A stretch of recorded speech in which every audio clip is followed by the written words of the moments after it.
Hi friends, welcome back to விராஸ் garden. இன்றைக்கி நம்மளோட மாடி தோட்டத்தில் என்ன பார்க்க போகிறோம்னா கார்த்திகை தீபம் டெக்கரேஷன் தான் பார்க்க போகிறோம்.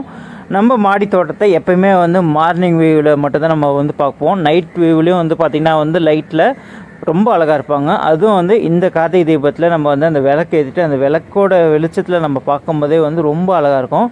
அதுதான் நம்ம இன்றைக்கி பார்க்க போகிறோம். வீடியோ ரொம்ப அழகாக இருக்குது, அதனால் லாஸ்ட் வரைக்கும் வீடியோ பாருங்கள்.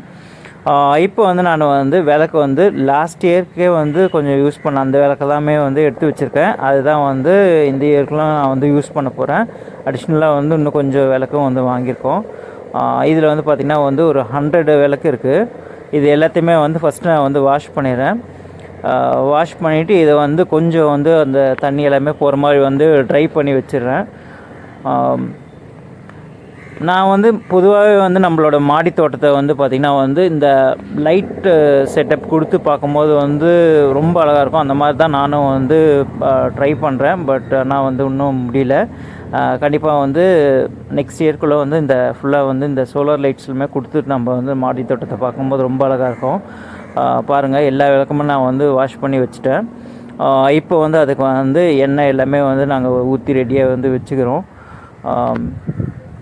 இங்கே வேறு கொஞ்சம் மழை வர மாதிரி இருக்கிறனால கொஞ்சம் பயமாகவே இருக்குது. எங்கே விளக்கு ஏற்ற முடியாத மாதிரின்னு சொல்லிட்டு அந்த மாதிரி இருந்தோம். ஆனால் மழை வரல. எல்லாமே எங்கெங்கே விளக்கு ஏற்றணுமோ அங்கே அரேஞ்ச் பண்ணிட்டோம். அதில் இந்த எண்ணெய் கீழே வராமல் இருக்கிறதுக்காக வாழை இலை அது மேலே கொஞ்சமாக மாட்டு சாணத்தை போட்டு அது மேலே வச்சுருக்கோம். எப்போயுமே அப்படி தான் வைப்போம். எல்லா விளக்குமே நம்ம அரேஞ்ச் பண்ணிட்டோம். அரேஞ்ச் பண்ணிட்டு பார்த்திங்கன்னா லைட்டாக அப்படியே சாரல் மழை பெய்கிற மாதிரி இருந்தது. ஆனால் வரலை. இப்போ பாருங்கள், எல்லாமே ஏற்றியாச்சு. ரொம்ப அழகாக இருக்கிறாங்க பாருங்கள்.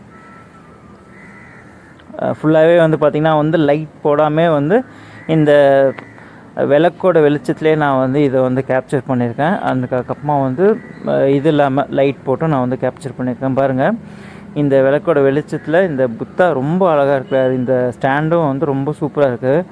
லாஸ்ட் இயரும் பார்த்திங்கன்னா இதுக்கான செப்பரேட்டாக ஒரு சின்ன ஷார்ட்ஸ் மட்டும்தான் போட்டிருந்தேன். ஆனால் ஒரு பெரிய வீடியோ போடல. சரி, இந்த இயர்னால் நம்ம ஷேர் பண்ணலான்ட்டு தான் நான் இதை எடுத்திருக்கேன். பிக் லென்த் வீடியோவாக ரொம்ப அழகாக இருக்குது பாருங்கள். இது பாருங்கள், மேலே பாருங்கள், ரொம்ப அழகாக இருக்குது. இதுவும் தீபத்தோட வெளிச்சத்துலேயே கேப்சர் பண்ணுது. இந்த லைட், இந்த விளக்கு பாருங்கள், அப்படியே இந்த தொடர்ச்சி அது இருக்கிறது பார்க்கவே ரொம்ப அழகாக இருக்குது. இதெல்லாம் எப்படி இருக்குதுன்னு நீங்கள் சொல்லுங்கள், உங்களுக்கு பிடிச்சிருக்கான்னு சொல்லிட்டு. லாஸ்ட் இயர் கிளிப்பிங் ஒன்று நான் அட்டாச் பண்ணியிருக்கேன். அது பார்த்திங்கன்னா இந்த சர்க்கிள் அரேஞ்ச்மெண்ட் பண்ணிவிட்டு அதில் லைட் கொடுத்துருப்பேன். இதெல்லாம் பாருங்கள், ரொம்ப அழகாக இருக்குது பாருங்கள். தொடர்ச்சி அந்த லைட் எரியறதை பார்க்கறதுக்கு, அந்த விளக்கு எரியறதை பார்த்தாவே அந்த சர்க்கிள் அரேஞ்ச்மெண்ட்ஸில் நான் லைட் விளக்கு அரேஞ்ச் பண்ணியிருக்கேன். அதுவும் கிளிப்பிங் ஆட் பண்ணியிருக்கேன். இந்த வீடியோ உங்களுக்கு பிடிச்சிருக்கோம் நான் நம்புகிறேன். ஏன்னா ரொம்ப அழகாக இருக்குது. இதுதான் லாஸ்ட் இயர் கிளிப்பிங். இந்த முறை நம்ம இந்த ரவுண்ட் ஷேப் பண்ணல. இதெல்லாம் எப்படி இருக்குன்னு சொல்லுங்கள். நம்மளோட சேனல் விராஸ் கார்டன் சப்போர்ட் பண்ணுங்கள். So thanks for your all support and thanks for வாட்சிங்.